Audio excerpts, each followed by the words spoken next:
O dia a dia das empresas é desafiador por natureza. Entre problemas e soluções, a governança corporativa é uma prática conhecida. Porém, é senso comum achar que só se aplica a grandes empresas. Mas Sidney Severini, consultor experiente e conselheiro de empresas, que está aqui hoje para conversar conosco, vive uma realidade diferente e bastante promissora, atendendo médias empresas, principalmente de formação familiar. Seja muito bem-vindo, Sidney. Muito obrigado, Fabiana. Vamos começar conhecendo um pouquinho de você, Sidney. Conta um pouquinho sobre a sua trajetória. Eu sou um consultor de empresas que começou sua carreira aos 30 anos de idade. Às vezes o consultor é uma pessoa já de idade que começa trabalhando nessa área depois de ter seguido uma carreira dentro de outras organizações. Eu comecei com consultoria aos 30 anos e há cerca de 10 ou 12 anos atrás eu migrei para essa área de conselhos de administração, de governança corporativa, e aí é uma área apaixonante que a gente toda hora está enfrentando problemas diferentes, desafios diferentes, e essa é uma paixão, porque a gente acaba levando para uma empresa o que a gente aprende em outra, o que as experiências de uma empresa são úteis para as outras, e aí é disso que a gente contribui hoje para a realidade das empresas. Então vamos falar sobre governança corporativa? Vamos, estamos aqui para isso. Em quais situações a governança corporativa é indicada para as empresas? Em muitas situações. Por exemplo, quando a gente tem uma empresa que pessoas novas estão chegando nessas empresas, sucessão, quando os jovens da família, a segunda geração, a terceira geração está chegando, quer ocupar espaço e nem sempre tem esse espaço. A governança corporativa vem contribuir exatamente para encontrar espaço para todo mundo e fazer com que gerações convivam dentro de um momento adequado da empresa. Um outro exemplo é quando a empresa pretende fazer fusões para obter um crescimento mais acelerado do que aquele crescimento que você tem hoje. É uma oportunidade de fazer isso através da governança corporativa, que tem várias contribuições a fazer. Certo. E como a gente falou no começo, é comum achar que a governança corporativa ela é adequada só para grandes corporações. É isso mesmo? O nome não ajuda, né? Governança corporativa remete à corporação. A definição de corporação ou corporation são aquelas empresas que não têm controle definido. Elas são empresas que pertencem a muitos acionistas, a muitos sócios, por exemplo, numa bolsa de valores. Isso leva a gente a imaginar que governança corporativa é só para essas empresas. E não é verdade. Quando você olha o leque enorme de práticas de governança que cada empresa pode adotar, você enxerga que toda empresa pode ser beneficiada pela governança corporativa, mas não a governança padrão de que uma empresa de bolsa de valores tem adotado, e sim aquela governança que serve para essa família composta de tal forma, ou para uma sociedade de 2 ou 3 amigos que abriram a empresa alguns anos atrás e agora pretendem atingir outros patamares. A governança vem muito ajudar essas pessoas, esses sócios, esses empresários a se relacionarem, a construírem uma estratégia vencedora, etc. A governança vem muito ajudar isso. Construir o futuro, né? Principalmente isso. A governança é muito indicada para aquelas empresas que têm um futuro desejado, diferente do que nos trouxe até hoje. Fundamos a empresa, trouxemos a um patamar, estamos felizes com aquilo, mas queremos mais. Sabemos que podemos mais no mercado que estamos, ou em outros mercados, ou em outras regiões. A governança vem muito ajudar nesse sentido. Você pode dar para a gente um exemplo bem real que você já viveu? Eu trabalhei numa empresa em que a gente tinha uma fusão de outras empresas. Então, essas empresas anteriores se fundiram, vários sócios presentes, e nós tínhamos um desafio qual é a próxima etapa? O que mais que nós pretendemos nesse mercado? E aí você vê que sócios diferentes têm cabeças diferentes. Cada um acha que pode realizar determinados sonhos, né? Os sonhos individuais projetados na organização. E aí a governança vem aqui dizer quais são os sonhos de tantos sócios, quais são aqueles que de fato são implementáveis, e quais são aqueles que trarão melhores resultados para o todo. E a governança ela é perfeita, ela veste exatamente uma situação como essa. É bonito e desafiador, né, Cid? É bonito, é desafiador, é estratégico. Então, uma hora a gente está falando de estratégia, de desenhar projetos, etc. Então, nós estamos falando da vulnerabilidade das pessoas. Quantas pessoas levam muito da sua sabedoria, do seu conhecimento, mas dos seus medos, das suas imperfeições também para a mesa de reuniões. Então, no mundo empresarial, a gente tem muito esse desafio. Como é que a gente aproveita melhor o melhor de cada um como é que a gente aproveita a melhor contribuição que cada um desses atores, sejam sócios ou sejam executivos ou membros das famílias empresárias, qual é a melhor contribuição que cada um pode dar? Se você tivesse que falar um fator principal que indica que a empresa está precisando de governança corporativa, qual seria?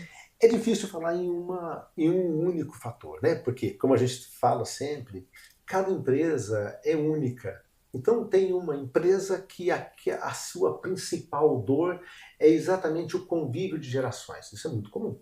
Então, eu acho que talvez um dos fatores mais comuns para se adotar a governança é o acomodar esses diversos atores num momento que se chama sucessão, mas nem é sempre sucessão, porque não tem ninguém saindo, o que você está fazendo é a convivência de gerações. Eu acho que isso é muito comum. Mas você tem outros casos, por exemplo, uma empresa está pensando em crescer no seu mercado, fazendo fusão com uma outra empresa. Juntas, essas empresas serão mais fortes, conquistarão mais fatia do mercado, etc. Como é que a gente faz isso acomodando os interesses desses sócios que costumavam conduzir as suas empresas de uma forma única, centralizada? A empresa é só minha, eu posso tomar a decisão como eu quero, tá certo? No momento em que a gente soma duas empresas, outras pessoas também querem decidir. E aí, como é que a gente faz isso? A governança vem contribuir nesse sentido. E eu acredito que os acionistas não compreendem muito bem as funções da governança corporativa. Isso é verdade? É verdade. Infelizmente, a grande maioria das pessoas, dos empresários, estamos falando de um segmento bem específico, que são os líderes empresariais. A grande maioria ainda pensa que a governança é coisa para empresas de grande porte, para empresas de uma estrutura diferente. E por isso não despertam muito interesse no tema, né?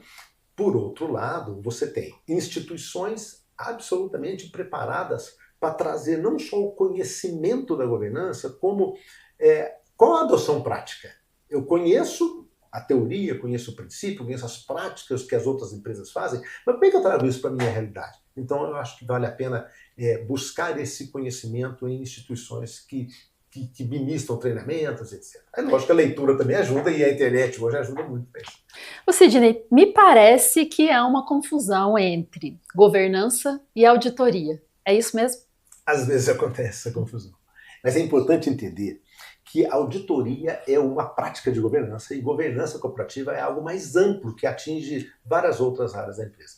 É importante entender essa função auditoria, porque o objetivo da auditoria é garantir para os seus sócios, para a comunidade de uma forma geral, que os controles internos que aquela empresa possui são controles confiáveis, da garantia, da segurança para quem lê uma informação da empresa, né? E a auditoria, então, tem um papel específico, importantíssimo. Todas as empresas que experimentam práticas de auditoria apresentam resultados interessantes exatamente por conta de se conhecer melhor o tipo de controle que você tem naquela empresa. Uhum. Já a governança ela é mais ampla, ela utiliza a da auditoria, dos resultados da auditoria, para consolidar as decisões tomadas, conferir se aquilo de fato está acontecendo e para servir de apoio para as decisões futuras que eu tenho a tomar.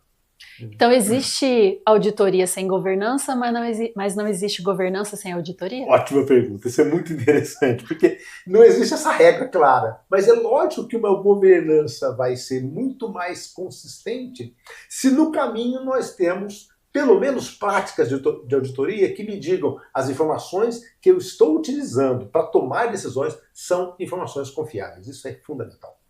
Quando se fala em governança, se fala também em conselho de administração. É isso mesmo? É um órgão obrigatório? É importante entender que o conselho de administração é o principal órgão de uma governança corporativa. Porém, nem todas as empresas têm o conselho de administração como obrigatório. Se nós estamos falando de uma sociedade anônima de capital fechado, onde o estatuto não previu a formação de um conselho de administração, a governança dessa empresa não vai ter a figura do conselho de administração. Por isso nós imaginamos que quais são os benefícios, tendo entendido quais são os benefícios de um conselho de administração, nós escrevemos um estatuto, a empresa criar um estatuto em que prevê o conselho de administração e deixa claro quais são suas funções. Aí nós temos uma governança cujo líder ou cujo órgão líder é o conselho de administração. Aí nós temos uma governança com maior probabilidade de funcionar bem. E como é que se forma um conselho de administração? Ele é formado por pessoas nomeadas pelos proprietários da empresa para que essas pessoas conduzam a estratégia da empresa. Então, a questão mais importante a entender aí é que o Conselho de Administração é um órgão colegiado. São pessoas que vão tomar decisões coletivamente, muitas das vezes no voto, porque quando se trata de um conselho formal é preciso tomar decisão e muitas das vezes as pessoas têm opiniões diferentes, pontos de vista diferentes. Então é um voto obrigatório. Então o voto é a ferramenta utilizada para se tomar decisões. Agora, quando eu tenho, nessa realidade, eu tenho um conselho que vai tomar decisões do futuro da empresa, é absolutamente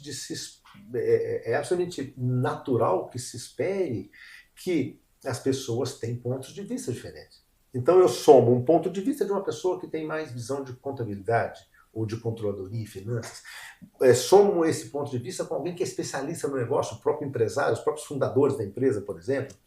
Outras pessoas são especialistas em governança, trazem o conhecimento da governança, um outro traz experiência em fusões, aquisições, incorporação de outras empresas. Essas pessoas trabalham coletivamente com pontos de vista e perspectivas diferentes do mesmo negócio e aí tem que tomar decisão. Às vezes a decisão dá consenso, às vezes é preciso votar. Então, eu estou entendendo que para fazer parte de um conselho de administração, esses atores eles precisam ter experiências e formações diferentes? Exatamente isso, porque se nós pegarmos apenas pessoas do negócio, as decisões vão ser muito monolíticas, né? Tá sempre pensando da mesma forma e decidindo da mesma forma. Agora, quando tem pessoas que pensam diferentes, que têm perspectivas diferentes, formações diferentes, experiências diferentes, eu tenho um debate muito mais rico. Interessante isso. E também existe o conselho consultivo? Muito interessante a questão do conselho consultivo. Diferente do conselho de administração, o conselho consultivo nunca é obrigatório. É um ato espontâneo de alguém dizer assim, na minha empresa o conselho consultivo poderá dar alguma contribuição. Primeiramente, claro, acreditar que tem uma contribuição a ser dada. E o conselho consultivo, então, ele traz um pouco das coisas boas de cada um dos dois mundos.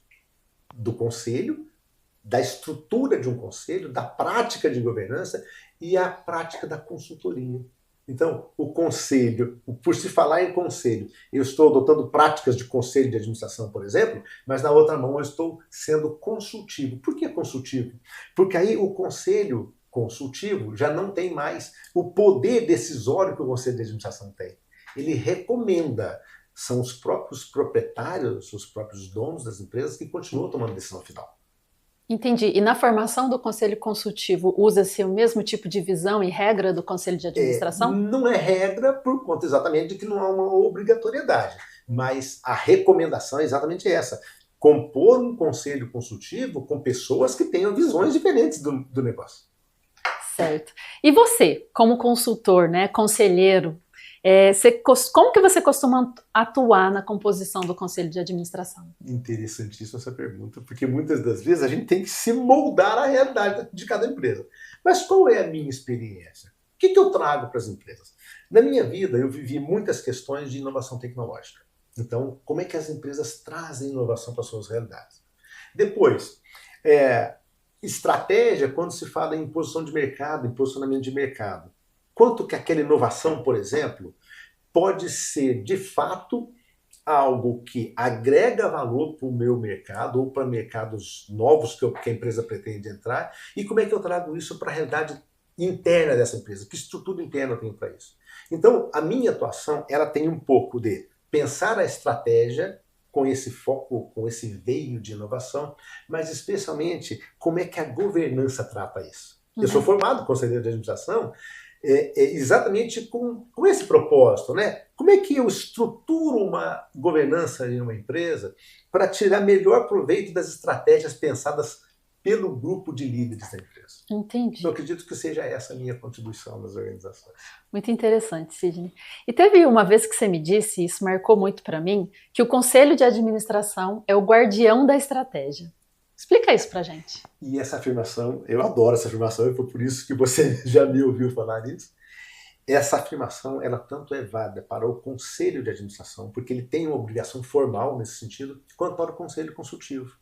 Imagine você que um grupo de empresários, uma família empresária, dois irmãos são sócios há décadas, e eles pensam o futuro da empresa no momento em que eles estão trazendo os seus filhos para o negócio, ou até mesmo executivos de mercado para o negócio.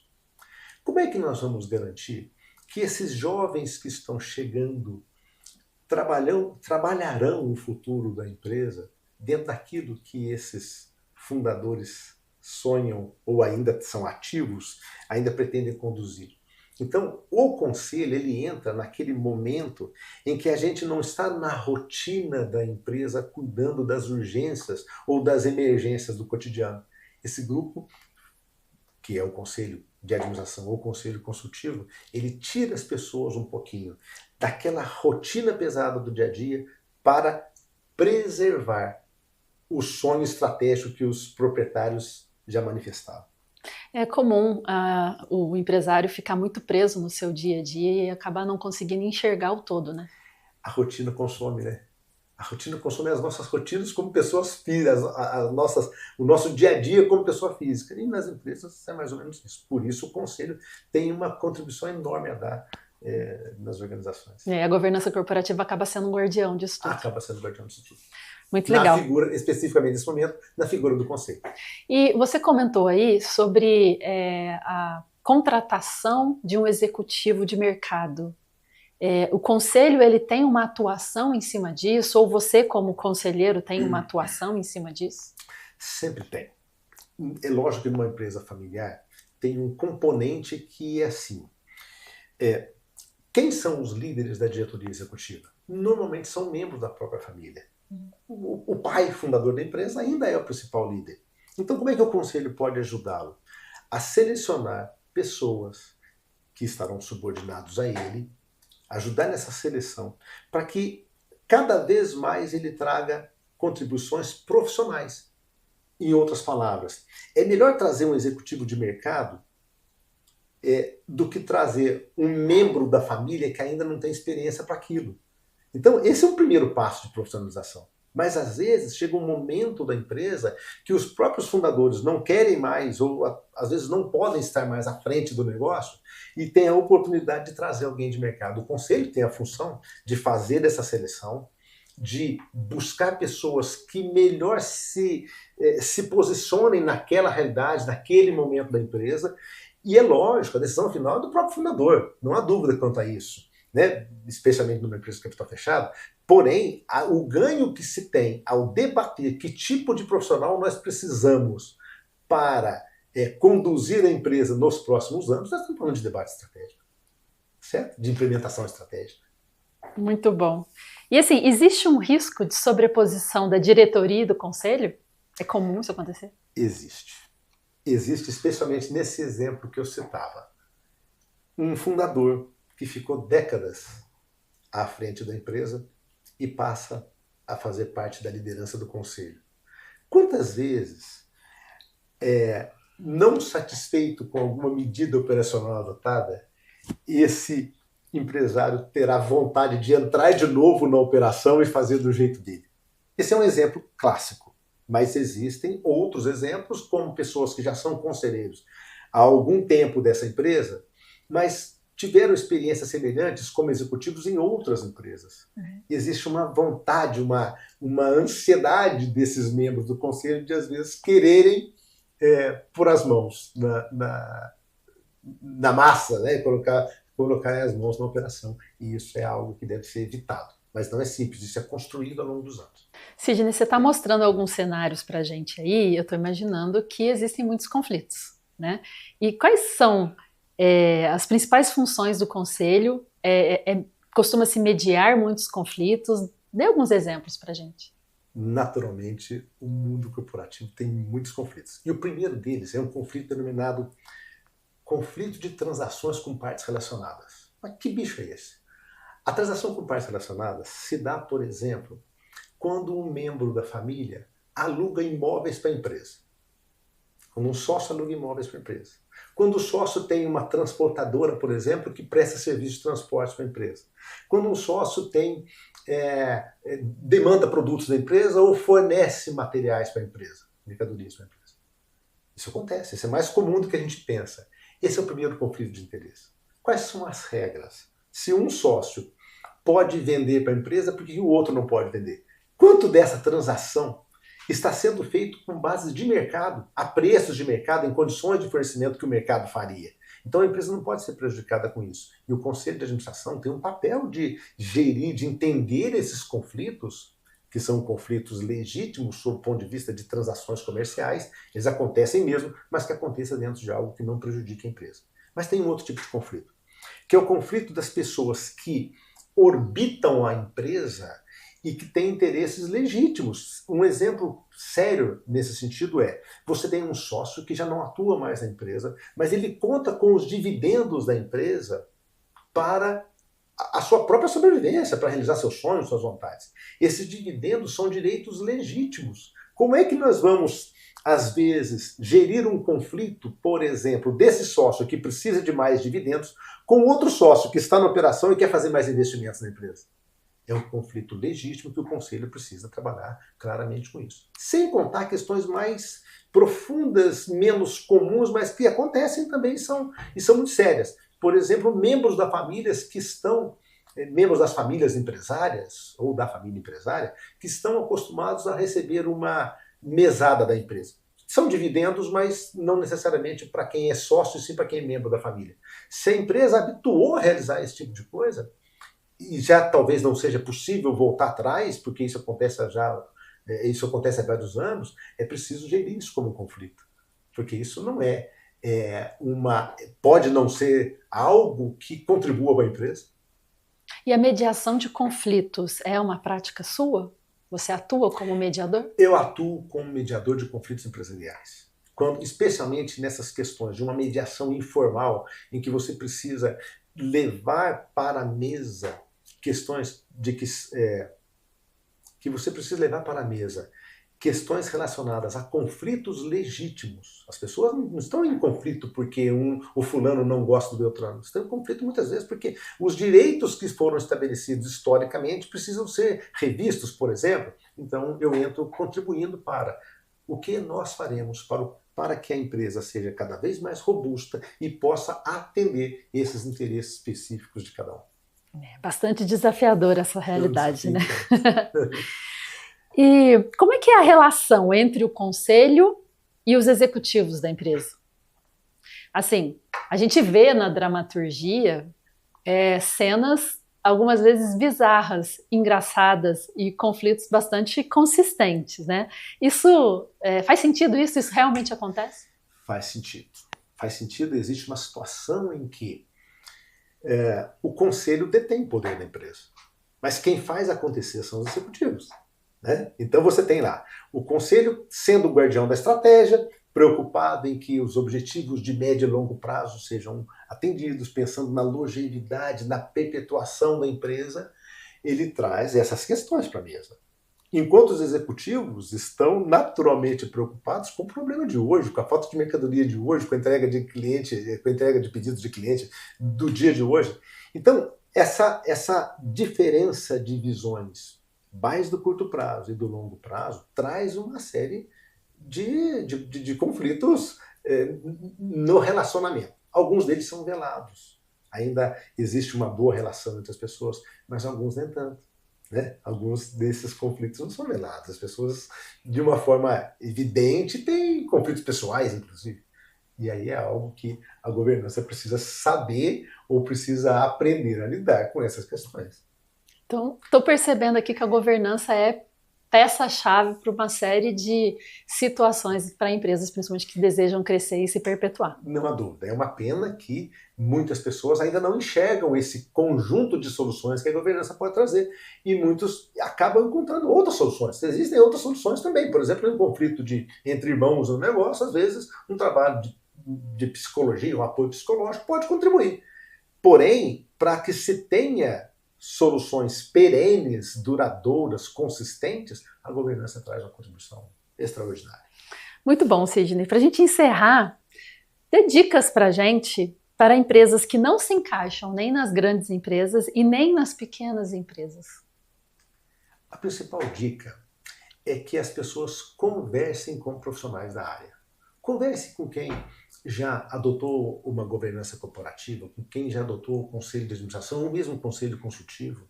Procure fazer cursos em instituições de primeira linha, como o Instituto Brasileiro de Governança Corporativa, o IBGC. A Fundação Dom Cabral tem cursos extraordinários. Uma recomendação muito interessante, esse livro chamado Código das Melhores Práticas de Governança Corporativa do IBGC, tem aqui um conceito muito interessante de como adotar a governança e quais práticas podem ser úteis para as empresas. Ele não é suficiente, mas ele é um excelente guia, tanto é que ele chama código, né? Na medida que você lê um pouco, faz cursos na área, conversa com outras pessoas, você começa a encontrar, o empresário começa a encontrar oportunidades de adotar algumas práticas de governança e fazer que a jornada da governança inicie. É um caminho. O seu trabalho de consultor, Sidney, ele tem um tempo determinado? É sempre bom que tenha, né? Porque se a gente entrar num projeto de governança e a gente ficar por anos a fio, daqui a pouquinho as contribuições, a gente começa a virar parte da empresa. Então, inclusive nas empresas de capital aberto, há recomendações de que os mandatos dos conselheiros sejam por tempo determinado. Então, por exemplo, eu já atuei numa empresa onde eu fiquei 1 ano montando a governança da empresa. A saída, a conclusão desse projeto foi a montagem do conselho. Eu não me tornei conselheiro dessa empresa, mas a governança estava montada para que a empresa selecionasse outros conselheiros e conduzisse a sua governança. Então tem trabalhos que são de curta duração, alguns meses, 1 ano, por exemplo, e outros que são de mais longa duração. Projetos em que você se torna membro de um conselho consultivo ou de um conselho de administração e a sua contribuição ela não trará resultados de curtíssimo prazo. Então a gente continua exercendo o mandato como conselheiro. 2 anos, 3 anos, às vezes renováveis, às vezes não. Essa é uma linha. Me fala um pouco sobre os seus modelos de serviço, Sidney. Eles são dessa linha que você comentou agora ou existem outros modelos também, como mentorias ou consultorias menores?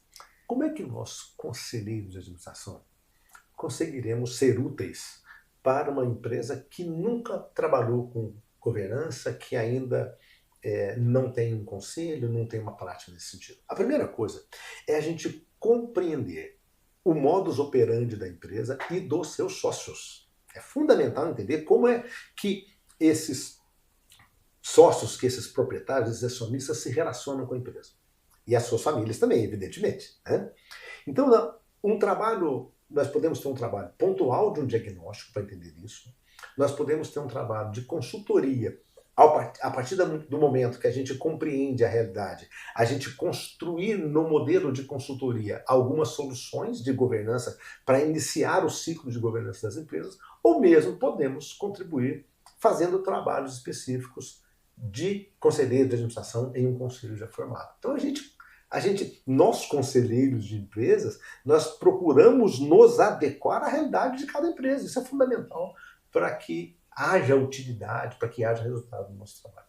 Fantástico, Sidney. Muito obrigado pela sua presença e pelas suas contribuições. Eu que agradeço. Acho que a causa da governança é uma causa que pode trazer muitos ganhos para todas as organizações, mas é preciso que cada uma delas entenda que ganho é esse e como atuar para obter esses ganhos.